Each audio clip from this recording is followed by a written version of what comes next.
Planet Rock Profiles, Kid Rock. Se em 1994 o músico e ator americano Kid Rock tivesse resolvido findar a sua carreira, poucas pessoas teriam discordado dele. Já tinha visto o seu álbum de estreia ser punido com uma multa por obscenidade. Fora despedido pela editora que lançara o disco e vira a editora discográfica que tentou lançar o seu segundo álbum abrir falência. Apesar de uma faixa, Back From Dead, ter obtido algum sucesso. Como é que um homem que esteve envolvido em bandas desde os 11 anos de idade conseguiu então dar a volta a um começo tão pouco promissor e, em 4 anos, lançar sob a égide de uma grande editora o álbum Devil Without a Cause, que vendeu 11 milhões de cópias? A resposta mais curta é que Kid Rock sabe descobrir um single de sucesso, um talento invejado pela maioria das editoras. A resposta mais longa envolve vender álbuns gravados independentemente, a partir da mala do seu carro, formar uma banda com Joey C chamada Twisted Brown Track Band e dar tudo por tudo num espetáculo do género ou vai ou racha. Fui conquistado pelo hip-hop quando era muito novo. Se analisarmos bem as coisas, na minha geração, o hip-hop equivale aos blues.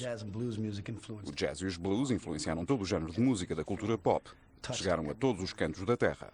E quando o hip-hop apareceu, tive a felicidade de ser tocado por ele e também influenciou tudo da mesma maneira. Nunca houve um género musical ou uma forma de arte que tivesse influenciado a cultura popular como o fizeram os blues e o hip-hop. E ter esses dois antecedentes como base foi... As pessoas que eu admirava, o Bob Seger, Lynyrd Skynyrd, Bruce Springsteen ou Tom Petty, todos eles têm os blues como base. Até os Rolling Stones queriam ser artistas da Motown. Minha mãe tinha uma aparelhagem com uns giradiscos em cima e eu costumava cortar bocados de feltro e entretinha-me a manipular os discos. Havia lá em casa uma guitarra e um piano e os meus pais arranjaram-me aulas de piano. Mas eu costumava esconder-me no armário. Não queria ir porque não queria aprender a tocar, queria...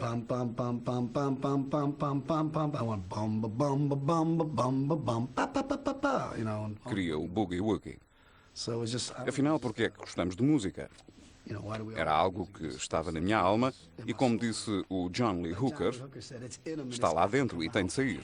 Robert James Ritchie, como os seus pais lhe chamariam, integrou um grupo de breakdance, os Furious Funkers, aos 11 anos e atuou como DJ, atividade que pouco tempo depois lhe valeu a alcunha de Kid Rock. Éramos patrocinados pelo Burger King, compraram-nos uns fatos de treino e sapatos. Aos domingos costumávamos ir ao bar de saladas, comíamos hambúrgueres à borla e competíamos com outros grupos de dança. E depois comecei a trabalhar para um DJ. Transportava o equipamento dele. Tinha aí uns 12 anos e achava o máximo andar com o equipamento dele às costas porque assim tinha a oportunidade de ir a casamentos, beber cerveja e andar na farra. Depois comecei a brincar com os pratos dele e gravava canções rap e muitas outras coisas. Kid Rock surgiu quando passei muitos dos meus anos de formação, à falta de melhor termo, no gueto. Sou oriundo de uma família de classe média, mas costumava aparecer em festas de garagem animadas por um DJ. E ninguém sabia o meu nome, especialmente os miúdos das camisolas de capuz. E quando eu aparecia, as pessoas conheciam-me como o puto branco que sabia mexer nos pratos. Kid Rock não tardou a acrescentar o rap ao seu repertório. Começou a atuar com o grupo de hip-hop BC Crew e travou amizade com D-Nice, o produtor dos Boogie Down Productions, que o apresentou à Jive Records, com quem firmou o seu primeiro contrato.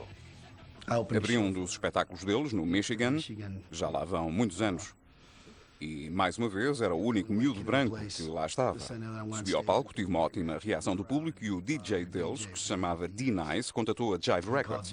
Na época, eu andava a tentar obter um contrato discográfico através de uns obscuros traficantes de droga em Detroit, com quem costumava trabalhar. E eles iam apresentando as minhas gravações e ninguém as queria ouvir. E o D-Nice telefonou para a Jive e disse: "Ouçam, tenho aqui no palco um puto branco que pôs a malta toda a bombar." E eles contrataram-me.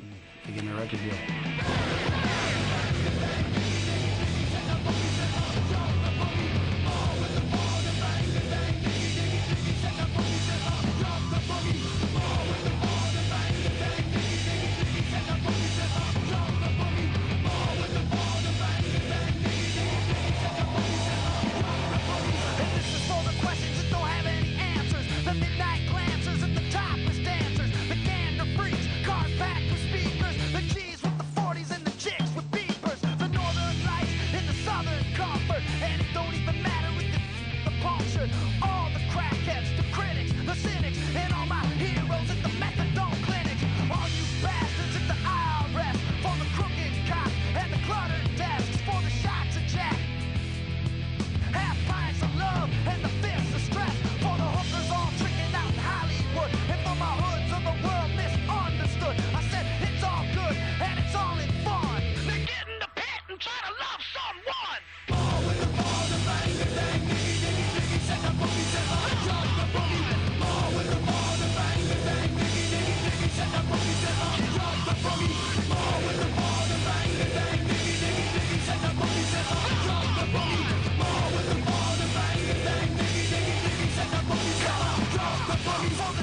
O álbum de estreia de Kid Rock, Great Sandwiches for Breakfast, não vendeu e Kid foi dispensado. Quando a sua editora seguinte, a Continuum Records, abriu falência em 1994, Kid procurou um emprego alternativo. Houve sempre pessoas que gostavam. Hoje até dizemos, temos um novo slogan que é Fuck me, fight me or take a picture. e é isso mesmo, ou gostam de mim, ou querem bater-me, ou querem tirar uma fotografia. Nessa altura eu vendia discos diretamente da minha cave. Ia de carro até Cleveland, Ohio e Detroit e vendia os discos no meu carro. E vendi 1.400 discos assim. E isto foi antes da internet, antes de tudo isso, e as pessoas adoravam. Quando fazia concertos em Detroit, apareciam uns 2.000 miúdos. E eu vendia mais t-shirts do que os artistas de nível nacional. Soube sempre que tinha alguma coisa de especial e achava que era melhor que todos os outros. A minha mãe costumava dizer-me, como eu não era bom aluno nem às aulas, ela dizia-me, tens de ter alguma coisa onde te apoiar. E eu dizia, eu tenho o meu corpo. Se isto não resultar, estou tramado. Tínhamos vendido muitos discos, uns 14 ou 15 mil. A coisa corria bem. E decidimos que era a altura de dar o passo seguinte. Ia dar outra oportunidade a uma grande editora. Naquela altura, o que eu queria era fazer o circuito do hip-hop, vender os meus discos independentemente e fazer o que eu gostava. O dinheiro não era nada mau. Vendi 14 mil discos, di ao meu pai $6.000 emprestados e arrecadei uns 180, 190 mil em 9 meses. E pensava, isto está a correr bem. Mas depois pensei, independentemente, posso estar aqui, mas preciso de uma editora porque quero chegar aqui acima. Resolvemos então convidar todas as editoras, mas só uma é que apareceu, a Atlantic Records. Eles acharam que eu era louco. Tinha no grupo um tipo muito baixinho, o Joe C. Fizemos um espetáculo em Nova York e eu filmo entrar em palco montando um pônei com um fato iluminado, como se fosse o Cavaleiro Elétrico. E ele saiu-se com esta. Sou um tipo com 1,5 m e um sexo de 30 centímetros. Fardámos de rir. Eu a sufocar de tanto rir e o tipo da editora a dizer que estão a gozar comigo. Quem é que contratou este miúdo? Foi o sucesso obtido em Detroit que abriu caminho para as vendas maciças. Primeiro através do encontro com Joe C, que acreditou em Kid quando mais ninguém acreditava. E depois com a banda formada por ambos, a Twisted Brown Trucker Band. Sim, para mim foi importante formar uma banda. Sabia que no hip-hop há um limite até onde se pode chegar, tocando e cantando ao vivo. E os blues, o soul, o country e o rock and roll, que eu amo, eram estilos musicais muito difíceis de incorporar naquilo que eu fazia, funcionando apenas como DJ. E apesar de ter surgido como DJ, também tocava vários instrumentos, por isso era importante para mim formar uma banda que fosse tão versátil como aquilo que criávamos. Era importante ter um bom guitarrista de metal, ter alguém que soubesse tocar country, ter um baterista versátil, ter boas vozes de apoio e instrumentos de sopro, para assim termos uma liberdade musical para fazermos o que quiséssemos. E essa era a razão da formação da banda, sempre foi.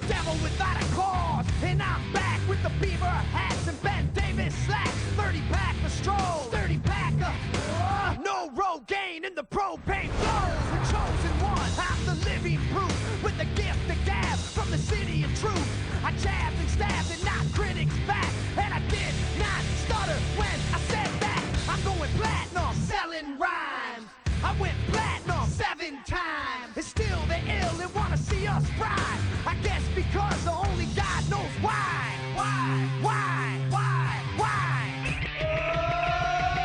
They call me cowboy. I'm a singer in black. So throw a finger in the air. Let me see where you're at. Say, hey, hey. Let me hear where you're at. Say, hey, hey. I'm giving it back. So say, hey, hey. Show me some metal and say, hey, hey, hey, hey. I like AC/DC and ZZ Top. We'll see this Beasties and the Kings of Rock. Skinner, Seeger, Limp, Corn, the Stones. David Allen Coe with No Show Jones. Yeah! Pass that bottle around. Got the rock from Detroit, soul from Motown, the underground stone. Him with tracks that Mac and slap back the whack. Never no way.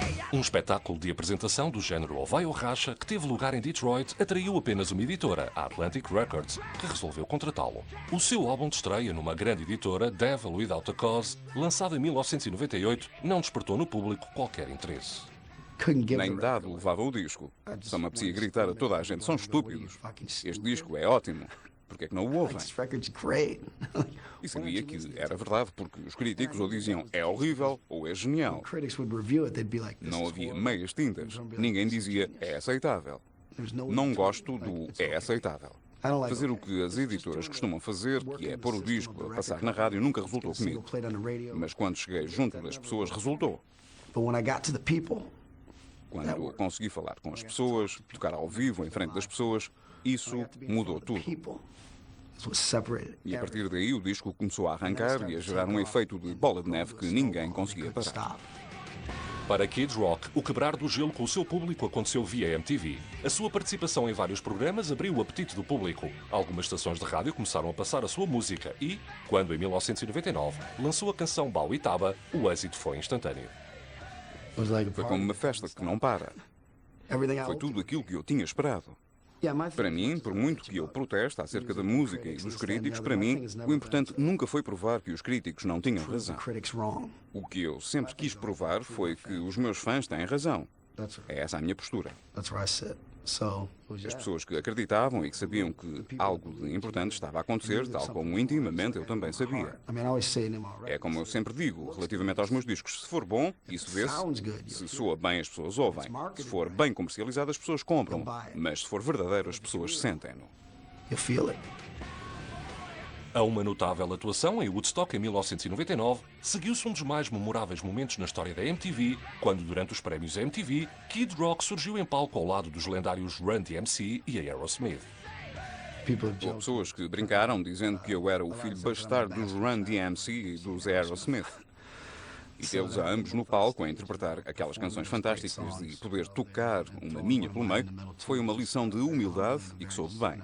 Foi como se me tivesse preparado para aquilo durante toda a minha vida. Foi como se me tivessem aberto a porta da gaiola e descobri que era capaz de voar. Tristemente, no exato momento em que a sua carreira arrancava, Kid sofreu um golpe devastador com a morte do seu amigo de longa data, Joey C., vítima de doença celíaca, aos 26 anos. Nunca tive um amigo. Tive um primo que se suicidou e outros casos, mas eram daquelas pessoas que só vimos uma vez por ano. Mas quando morre alguém que nos é muito próximo, isso faz-nos olhar para trás, para a nossa vida, sentir-nos gratos por tudo aquilo que temos e passamos a apreciar e a amar mais as pessoas que nos cercam. Ele animava uma sala. Ele entrava e a sala iluminava-se. Era uma pessoa cheia de vida, que amava a vida e que punha toda a gente a sorrir. Costumavam dizer-me que eu não podia ter um tipo daqueles no meu grupo, que era uma aberração, que ia desviar toda a atenção da música. Mas eu tive a felicidade de o ter no grupo e não trocava isso por nada deste mundo. O álbum oficial que seguiu a Devil Without a Cause chegou em novembro de 2002. Cocky surpreendeu os fãs do som rap rock de Kid, com canções como Lonely Road to Faith, revelando influências country. Eu aflorei isso no meu primeiro disco e em todas as minhas primeiras composições. Não sei se alguém o detectou no Only God Knows Why Cowboy. Andamos sempre a picar aqui e acolá, a tocar todo o tipo de géneros. Mas por vezes, se não se procurar, é difícil encontrar essas influências. Se ouvirmos os discos dos Beatles e dos Stones, existem vestígios de blues e de country por todo o lado. E é por isso que acho que são dos melhores discos do mundo. Basta começar a desmontá-los e a analisá-los. A maior parte das pessoas não tem tempo para fazer isso. Querem apenas ouvir uma canção que as faz sentir-se bem. Eu sempre o fiz, mas com o Cocky, sim, tem a ver com a fase musical em que, na época, eu me encontrava e arranjei umas guitarras havaianas, uns banjos e outras coisas. Sentia que era isso que, musicalmente, eu queria fazer. As vendas de Cocky começaram timidamente, mas uma canção viria a alterar tudo. O dueto com Sheryl Crow em Picture, canção que, segundo a editora discográfica, nunca teria êxito, fez o álbum vender 5 milhões de cópias. Quando escrevi o primeiro verso de Picture, lembro-me que estava num autocarro com outras bandas. Peguei na guitarra, comecei a tocar e só tinha o primeiro verso, mas disse, isto é um êxito. Não sei o que é que vocês estão a pensar, mas senti-me muito confiante. Isto vai ser um êxito. Eu tinha a certeza e depois a Sheryl veio, eu acabei de escrever a canção, gravámos-la e disse à Sheryl que tínhamos ali um disco que ia ser número 1. Até mandei gravar uma placa com a letra, porque eu sabia que um dia iria dar muito dinheiro a ganhar a alguém. Gravei a letra numa placa quando a escrevi. Foi como se dissesse, guardem isso num cofre porque vai arrasar. Fomos nós próprios que lançámos o disco, tivemos de contornar o circuito normal e ir ter diretamente com as pessoas. Pedimos a 2 estações de rádio do Sul, pode ter sido na Carolina do Norte ou alguns por aí, que passassem o disco. E assim que o passaram, foi fulgurante. Wildfire. Living my life in a slow hell. Different girl every night night at the hotel. I ain't seen the sunshine in 3 damn days. Been fueling up on whiskey. Wish I had a good girl to miss me. Lord, I wonder if I'll ever change my ways. I put your picture away, sat down and cried today. I can't look at you while I'm lying next to her. I put your picture away, sat down and cried today. I can't look at you while I'm lying next to her. I called you last night in the hotel.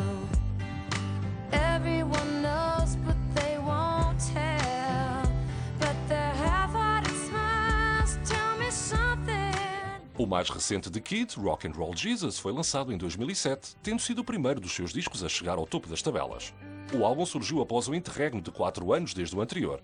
Tempo gasto a fazer o quê? Pergunta-se. Gosto de viver cada dia como se fosse o último. Eu sei que é um clichê, mas é a verdade. Só andamos cá por pouco tempo e quero. Estava a educar o meu filho. Tinha ganho dinheiro, tinha trabalhado muito durante muitos anos. Eu não apareci de um dia para o outro. Trabalhei muito para conseguir tudo o que tenho. Por isso, quando finalmente juntei algum dinheiro, quando já tinha algum dinheiro no banco, pude olhar para trás, refletir um pouco e pensei, vamos gozar algum deste dinheiro. Não quero chegar aos 50, 60, reformar-me e dizer, vamos para a Flórida e arranjar uma casa de férias. Vamos, mas é divertir-nos agora com todo este dinheiro. E foi isso que fiz.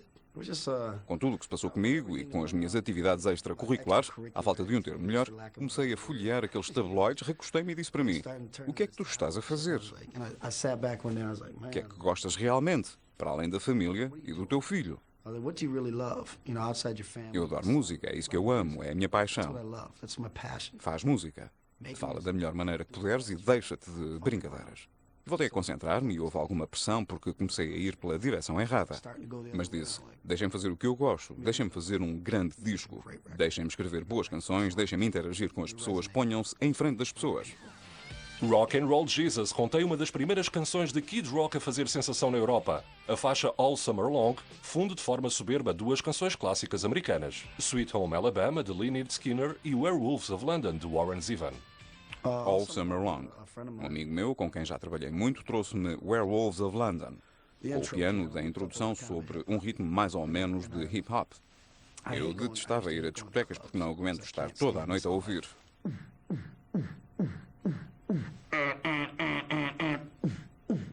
Faz-me amarinhar pelas paredes.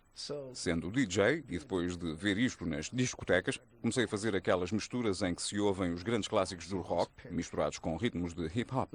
E era fixe, porque assim ouviam-se aquelas excelentes canções antigas ao som das quais as pessoas podiam dançar.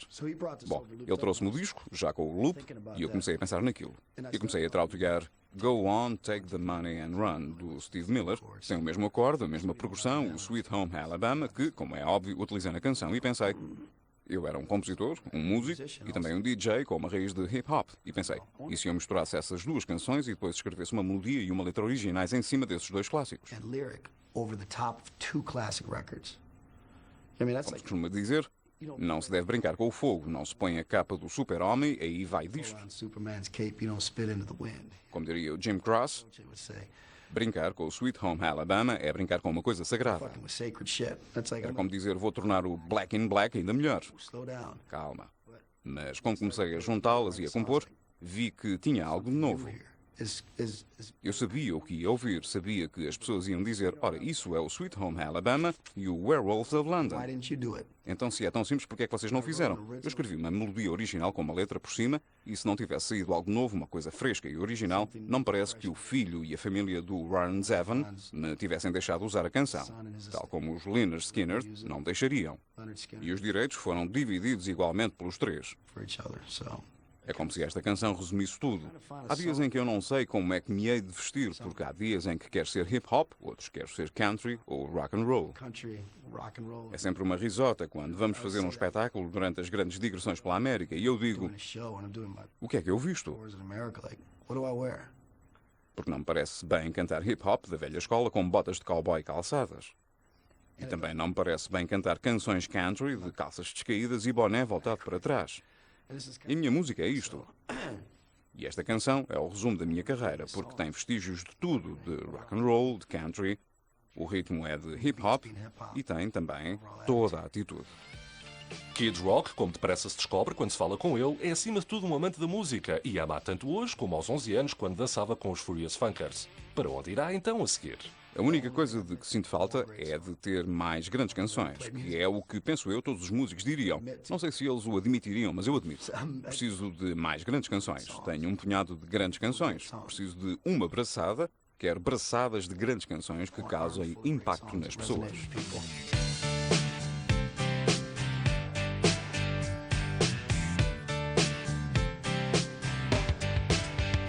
It was 1989, my thoughts were short, my hair was long. Caught somewhere between a boy and man. She was 17 and she was far from in between. It was summertime in northern Michigan.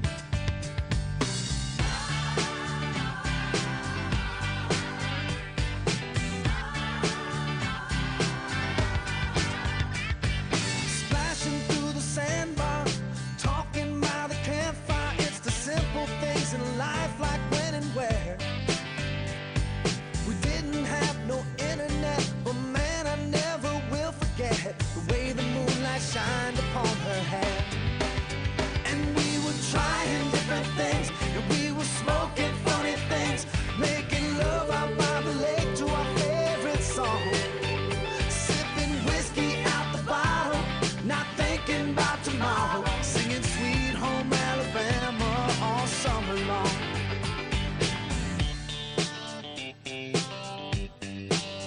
Singing Sweet Home Alabama all summer long. Catching walleye from the dock, watching the waves roll off the rocks. She'll forever hold a spot inside my soul. Versão portuguesa, via satélite. Blister in the sun, we couldn't wait for night to come to hit that sand and play some rock and roll while we